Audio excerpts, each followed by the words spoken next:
Hi.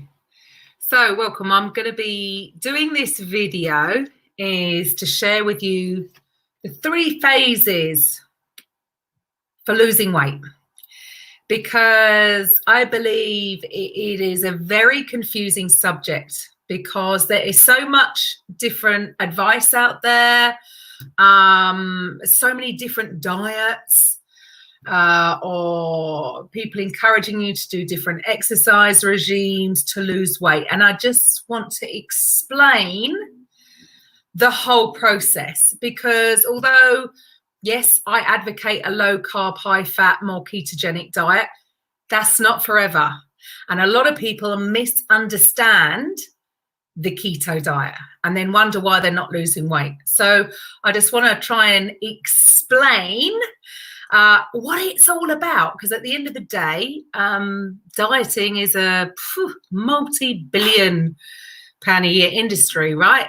We're encouraged to go and specifically purchase low-fat products, 0% fat-free. They're aimed at people who want to lose weight, which is unfortunately the worst thing we can do.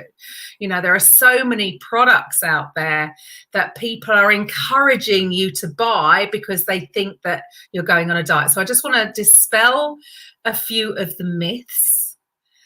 And because there's 2 different standpoints. When you are low body fat, fit, there is one style of eating. And we all know it's very easy. We all know how we put on weight. We're consuming more calories than we are using up, right? So I understand why the logical thought would be, well, just exercise more, eat less, and you'll lose back. But the body doesn't work like that.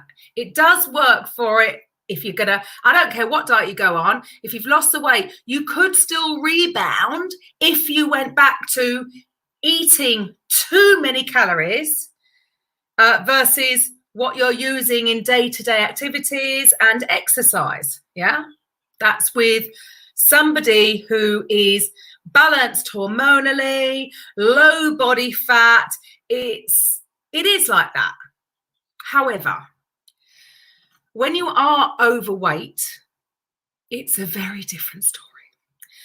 It's very difficult to lose weight. You see, every diet is based on the premise that you reduce your calories and exercise more. Right. If only it were that simple. No, there wouldn't be an obesity problem today. But unfortunately, there are other powers that are going on, and we are not in control of our body. Good point. Good thing, really, because we would forget to breathe and we'd be dead in 2 seconds, right?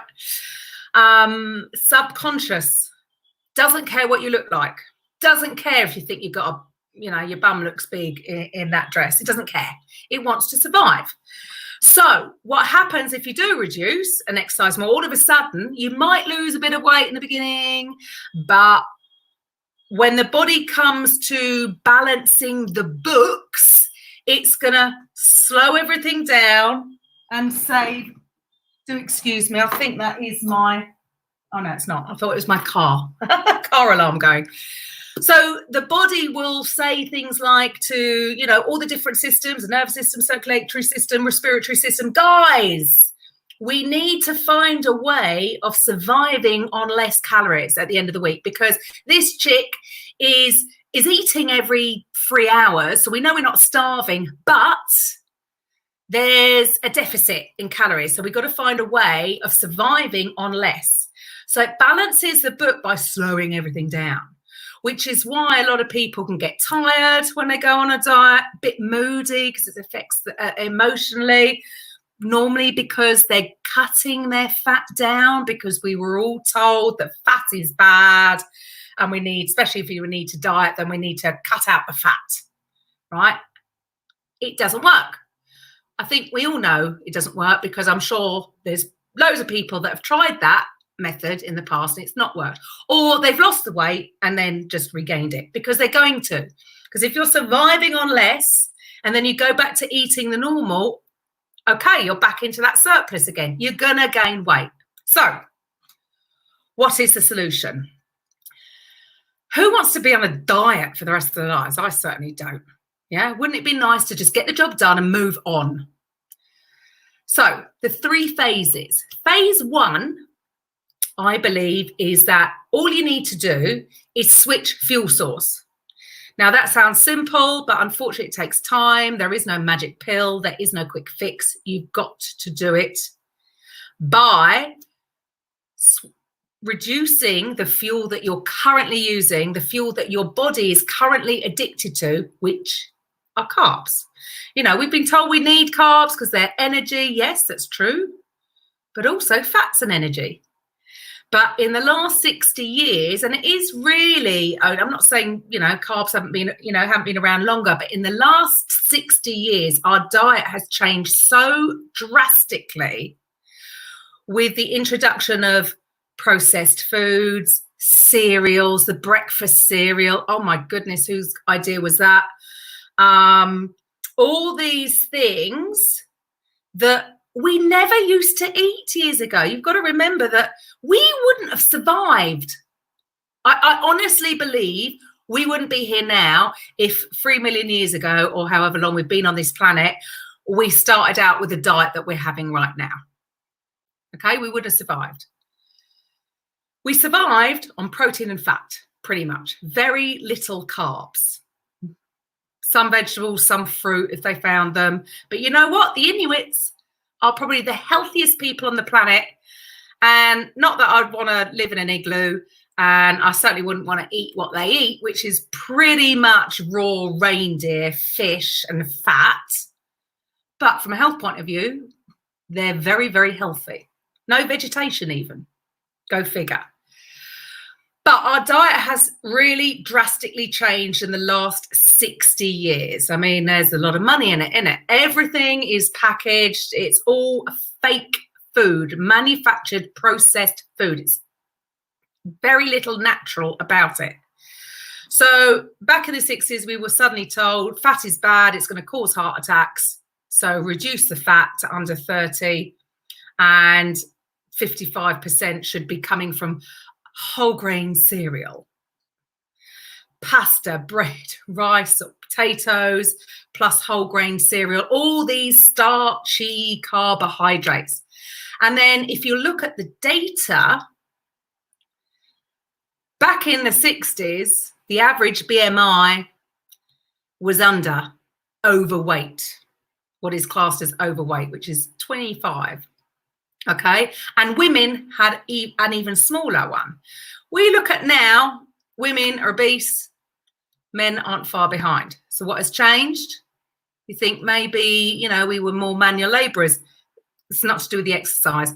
It's got 85% to do with nutrition, only 15% to do with exercise. Okay, what has changed is our diet. Back in the 60s, 45% was fat. Our carbs were very low. Now it's switched. So what's happened is in that time, well, you've only got to look around. We're getting bigger and we're getting sicker. Yes, years ago, they had other issues to deal with. You know, we were dying of infections and things. They weren't dying of type 2 diabetes, obesity, heart disease. They weren't. We should have this. We've caused this by our change in our diet, in our lifestyle. So we need to go back to how we were eating before. So phase 1 is to remind our bodies that actually fat is a very clean fuel source. In fact, our brain prefers ketones. There's less wastage than there is with glucose, but it takes time. So how do you do it? You have to switch to a low carb, high fat diet, exercise, light aerobic exercise to use up, to deplete the glycogen stores. Glycogen is just stored glucose in your muscles. Use it up so the body has to, because you've got to get energy from somewhere. So if you're eating a high fat diet, you're reminding the body, well, actually, this is actually a pretty good fuel source. And then it remembers that, well, actually, I think we've got some of that somewhere stored on the body. We can use that. So that's phase 1. Right? And it does take time. Very different. People think, oh, you've just got to get into ketosis. You could be in ketosis in 3 days. That's not being fat adapted. It takes 4 to 6 weeks of being consistent with that kind of lifestyle to get what we call fat adapted, which means our bodies are now metabolically flexible. If there's carbs in the diet, you just use them up and then you can flip back to using fat. That's what your goal is, to be metabolically flexible. But the most important thing about getting fat adapted with regards to losing weight is when you are, even when you do not eat, so that's when we introduce fasting, some more extended fasting, without eating one piece of food, your liver can create potentially up to 700 calories a day of ketones, which is energy, from your fat stores. Is that not we want to happen if we want to lose weight? We don't want to lose muscle, do we? We want to lose fat. It's very difficult to burn fat if you're just dieting. You're not going into your fat stores. You know, your personal trainer may tell you, as we all learned years ago, that 20 minutes of aerobic activity and then after 20 minutes you start burning fat. Not really true. The fat, you might start to burn a little bit of fat, not a lot. The other method would be, well, just work out harder, get fitter, faster, so you're more efficient at burning fat. Big problem with that is because when you work out harder, guess what? You get hungry. And then you go reaching for the carbs. Again, it doesn't work in that setting, not for somebody who's overweight. For somebody who is already super fit and low fat percentage, that works fine. But what I'm talking about here is people that want to lose weight and lose it fast, because we've been told that it's only healthy to lose 1 to 2 pounds a week. That's from dieting. That's because it doesn't work. It's not working with your body, so it wouldn't be healthy. With this, it's different because we're working with different systems on the body. There's a different process going on. So phase 2 is, that's when you can have a calorie deficit once you're fat adapted. So my preferred method is to introduce some extended fast, so longer periods of time without eating anything.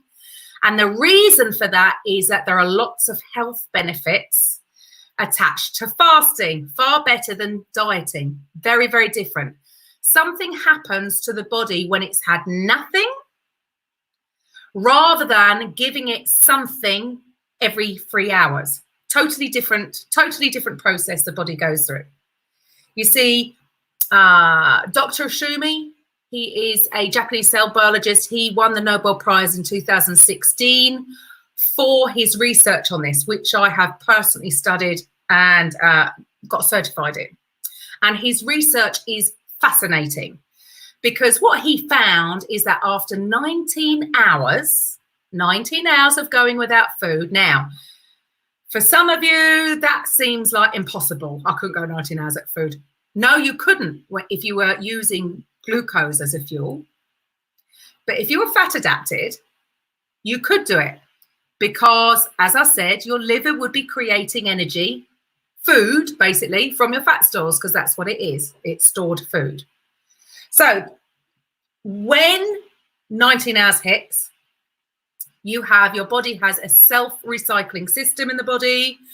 And the way I describe it to my clients is, if you can remember Pac-Man, it goes around and eats up damaged cells and creates new cells out of stem cells, which, ladies, that's called anti-aging.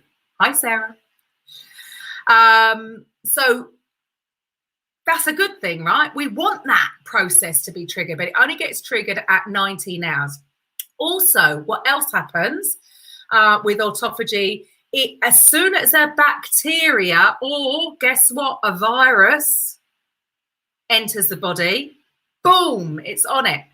Why? Because, you know, the way we eat every couple of hours, breakfast, mid-morning, lunch, mid-afternoon, evening meal, maybe something later, just think about it. Your body is just continually having to focus on your digestion. If it has a break, all your cells are sitting there with nothing to do. All of a sudden, it's like, right, maybe we should tidy the house, do a bit of housework. And of course, it's got other things to do. So that's why it goes around, starts cleaning up your body. Again, good thing, right? So bacteria, virus comes in, shum, it's on it. What else? Alzheimer's, which is now being called, in some people, some doctors are calling it type 3 diabetes, can be damaged or damaged proteins clogging up the brain. Obviously, it takes years, okay, to come up. Again, if you haven't had any food,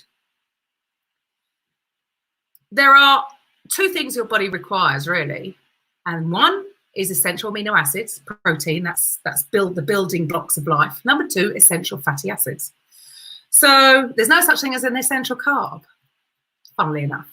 So if you've gone without food for that long, all of a sudden, you know, your body could do with some amino acids. Oh, look, there's some damaged protein up in the brain. And it uses it. It's a recycling system. So autophagy is what we want to trigger, okay? Not every day. Some people do, some people don't. Sometimes it's better to do a longer fast. You know, even if you haven't got weight to lose, it's got nothing to do with that. This is to do with health. It is healthy to go periods of time without eating.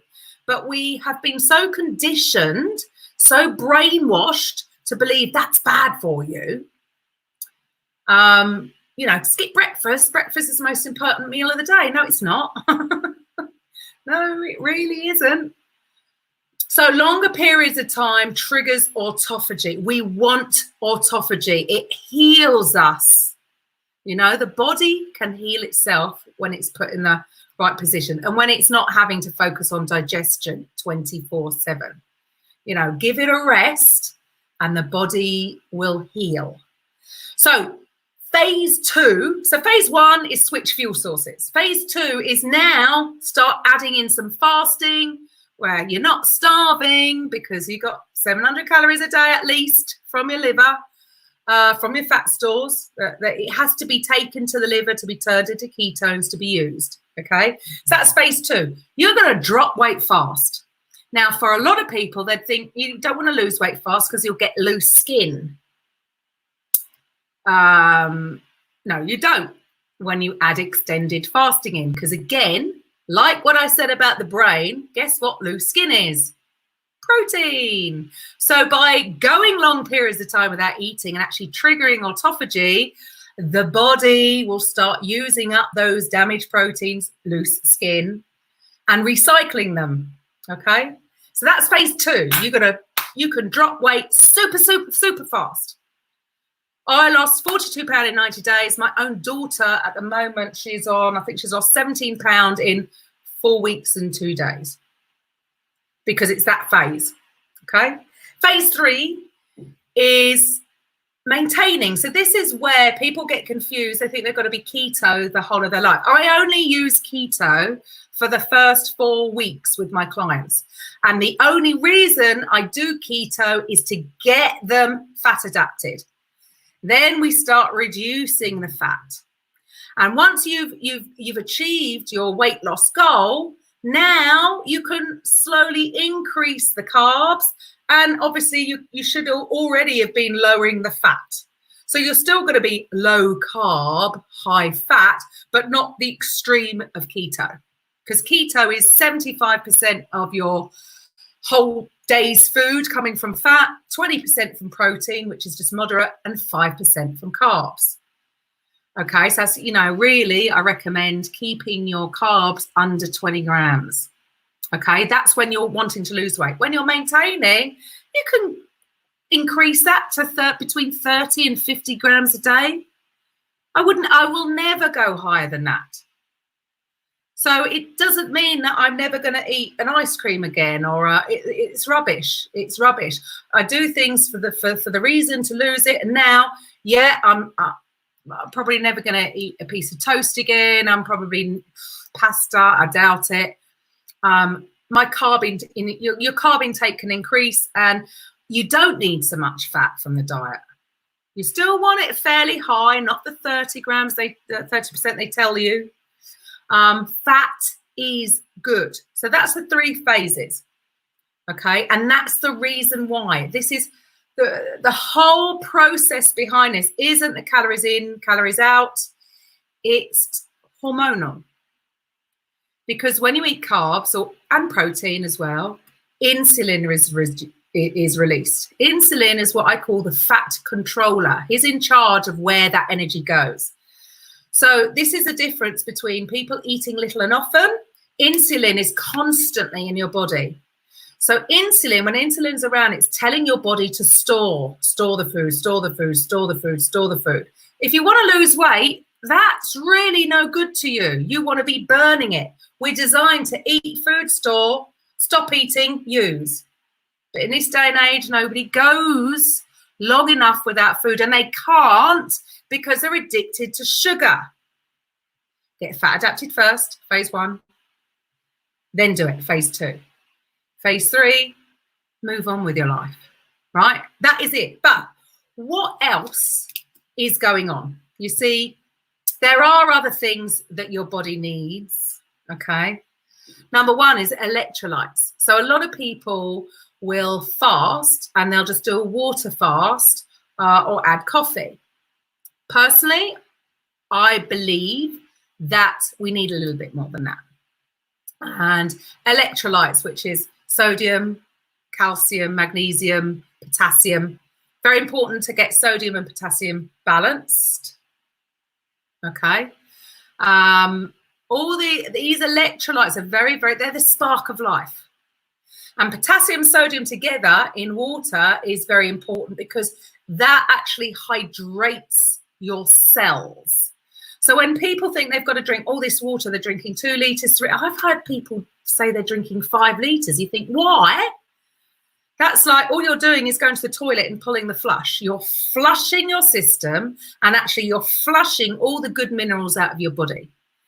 That's not why we drink water. We're drinking water to hydrate our cells.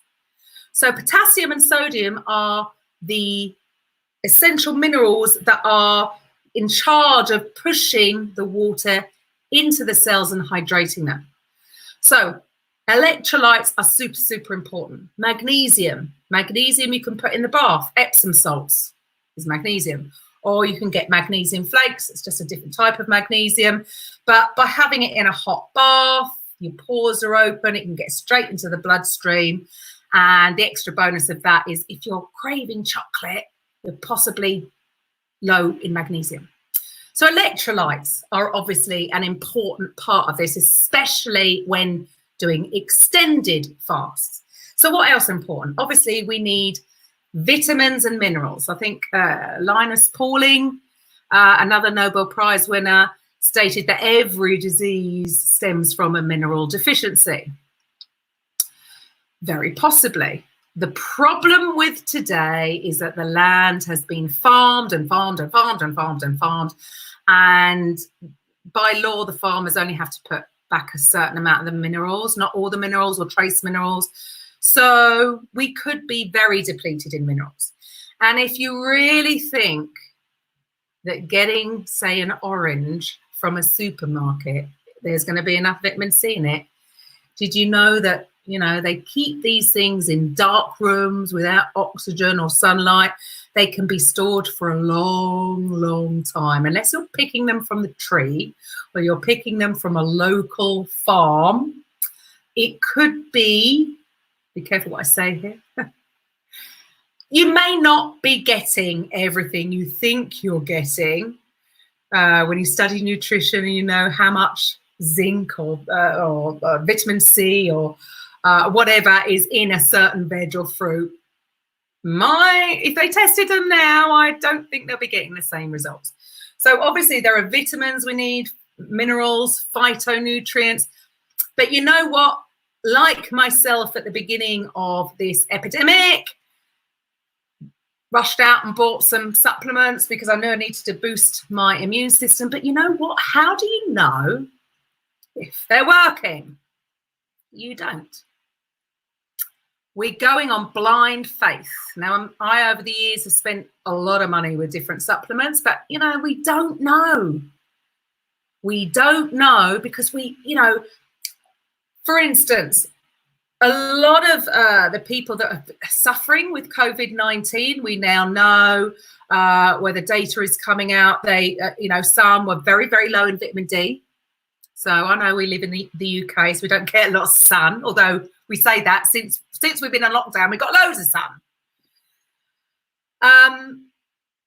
But it could be a sign that people aren't absorbing. Maybe they're eating foods with vitamin D, but maybe they're not actually absorbing, and their bodies aren't able to utilize the vitamins or minerals from their foods or from the supplements they're taking. Because, we think we're healthy because we feel okay, but we have no idea what is going on the inside of our body. We need one of these sort of x-ray machines that can just see inside your body and see the state of the cells. So the only way you can do that is through testing. So what I give clients is a very simple home blood test. It's a dry blood test, and we can test for 11 essential fatty acids, which obviously are important because you're getting your amino acids from protein anyway. And as I said, there's no such thing as an essential carb. So even when you change your diet to a low carb, high fat, what is the balance of those essential fatty acids? Because that is very, very important to the health of your cells and what's going on the inside of the body. Again, in this country, in general, most people have a very high omega-6 diet and a very low omega-3. Now, I have to say personally, I don't even like oily fish, so there's no chance in the world that I'm not going to eat twice a week. And even then, it's still not going to get the balance. So the omega-6 to 3 ratio needs to be about 3 to 1. Now, we know through testing 500,000 people that 75% are about 15 to 1, which is terrible for your health. We now know, with all the talk of COVID-19 as well, chronic inflammation is the problem, right? This is why certain people with certain problems are coming off worse, because there's already inflammation issues going on. Inflammation leads to other illnesses, right? So how can we reduce inflammation? Well, just by lowering your carbs and raising your fats, that is going to help. Sugar obviously causes inflammation. Also, fasting is going to help reduce inflammation. However, the thing that's missing is the omega-6 to 3 ratio. Too many omega-6s, inflammation in the body. Well, we want to get rid of that. Well, that can be done very simply. We have a balance oil that will sort that out. On top of that, it's going to also test, for cell fluidity. What that means is, this is why some people, when they go to the doctors, they realize, they're calcium deficient, and they might be thinking, yeah, but I eat loads of this food that's rich in calcium, but their bodies cannot absorb and use it. One of the reasons could be is that, again, due to omega-6 to 3 ratios being out of whack, the wall of the cell, it's called the cell membrane, becomes thick if there's too many omega-6s. Now, what that means to you is that when you eat your food or take your supplements, if you take supplements, the actual nutrients can't pass through the cell wall, so you can't use them. So it doesn't care how good your diet is, how much money you spend on supplements, you're throwing them down the drain because you're not absorbing them. So we do have a solution. So basically, we give you a blood test. If you're balanced, you get your money back for the blood test. That's simple. Then number 2, to correct that, is just a balance oil. It's a very specially formulated balance oil to balance out this omega-6 to 3 ratio. The other part of the package is all your vitamins, minerals, phytonutrients, and of course, a lot of people, everything at the end of the day stems from the gut. If you've heard that, everything comes from the guts. right? How, clean is your blood? It's all comes from here, your intestines. These days, there are lots of people struggling with IBS, which basically just means I don't know what's wrong. Irritable bowel syndrome, that means I don't know. That's what it means. Crohn's, colitis, just any kind of digestive issues.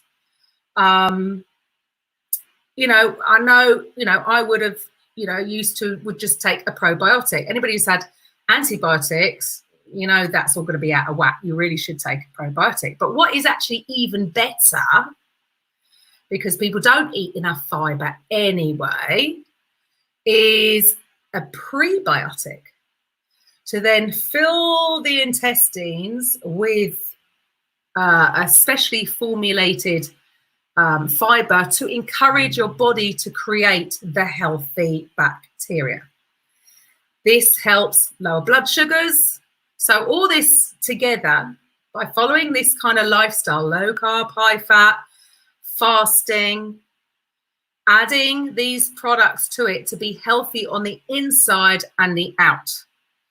Because up till now, we couldn't see, but now we can. We can prove it with a blood test now and then 4 months later. So I know this works.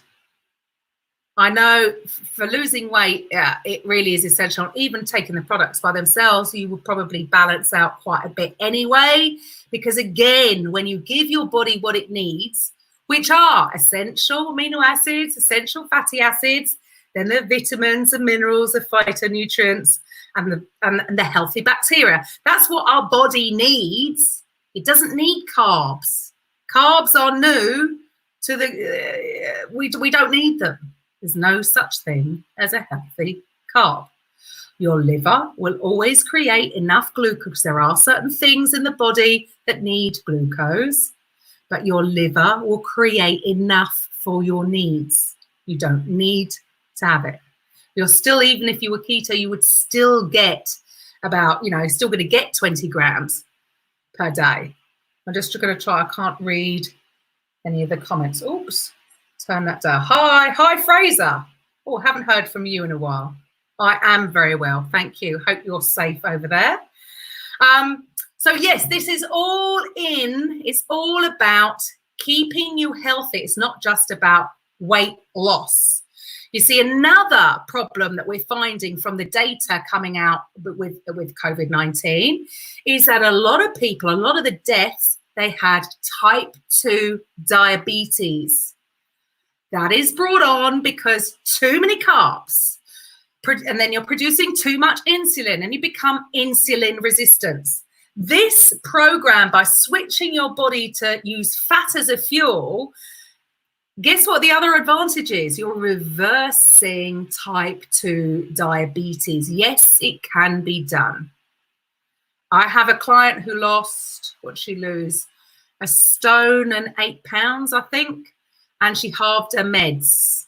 I need to get back in touch with her. If you're out there, Michelle, contact me, see where you are now. Halved her meds from type 2 diabetes. I want her off them. She is being monitored by a doctor. I'm not a doctor, but any client who comes to me with type 2, they have to speak to their doctor first. But this lifestyle helps reverse type 2 diabetes. So what we have learned from this, and the last few days, it's amazing that they finally started to say that, maybe we should boost our immune system. Oh, finally. Yes, maybe we should. We can take control of our own health. And if we're struggling with our weight, this is the best way to lose it. The best and the quickest. Phase 1, get fat adapted. Start reversing any kind of insulin resistance, metabolic syndrome. What is metabolic syndrome? Look down. If you've got fat around the middle, you've got metabolic syndrome. How does that come about? Well, it's quite simple, really. Let's think. Even me as a personal trainer, I was a personal trainer for 24 years. I would probably have advised clients that a healthy breakfast would be porridge, maybe mixed with water because you don't want the fat of milk. Maybe a glass of orange juice, maybe a banana even. Guess what they've just eaten? Carbs, carbs, carbs, carbs. Your body can only cope with a teaspoon of sugar before insulin is, there's a lot of sugar in what somebody's just eaten there. So your pancreas releases all this insulin to lower the blood sugar level. And the insulin, as I said, is the fat controller. It's pushing, it's telling your body to store, store, store, store, store. Okay, if you're having this cycle over time, your pancreas is needing to pump out more insulin to lower the same amount of blood sugar.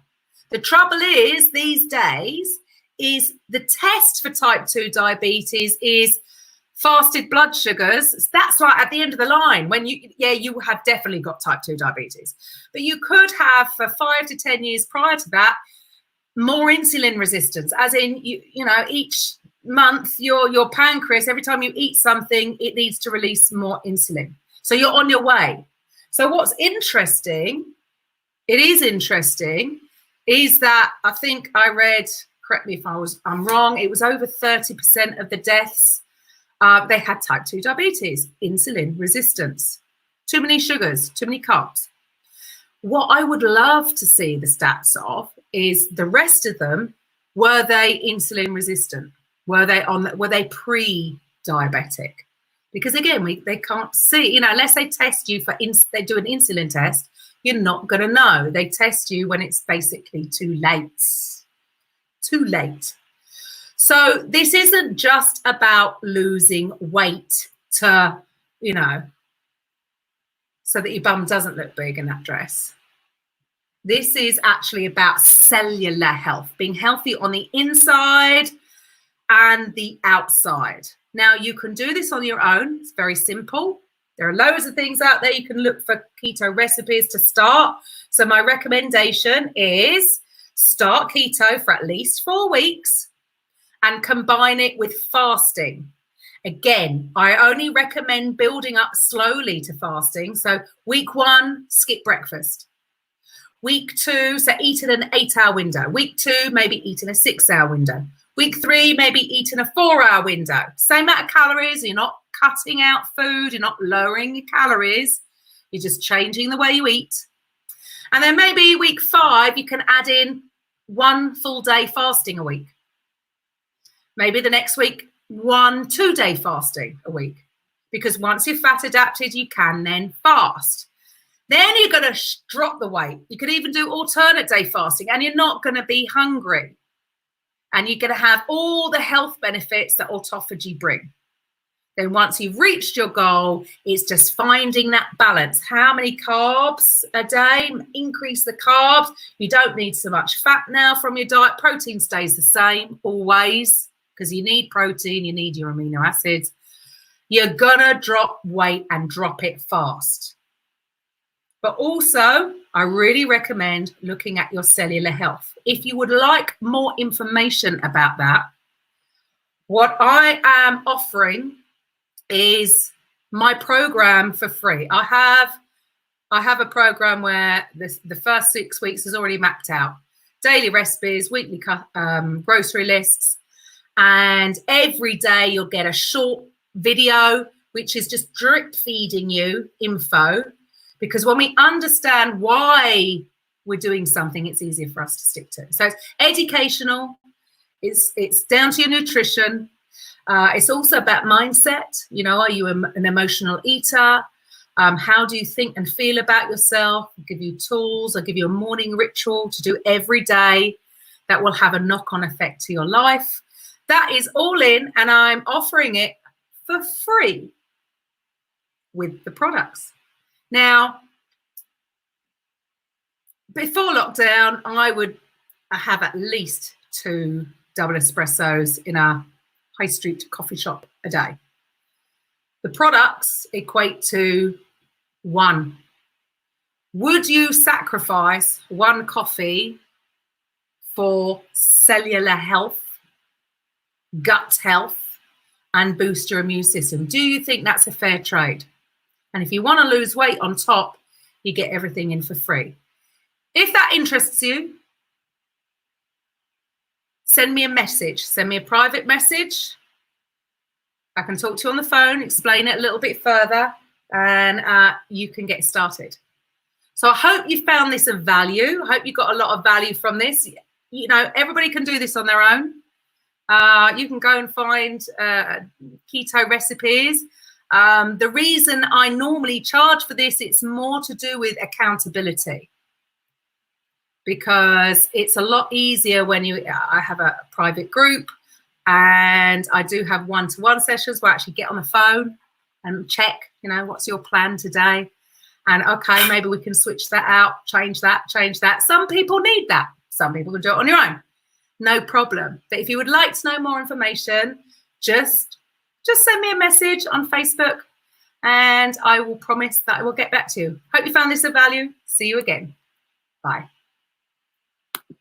Bye, Fraser. Bye, Sam.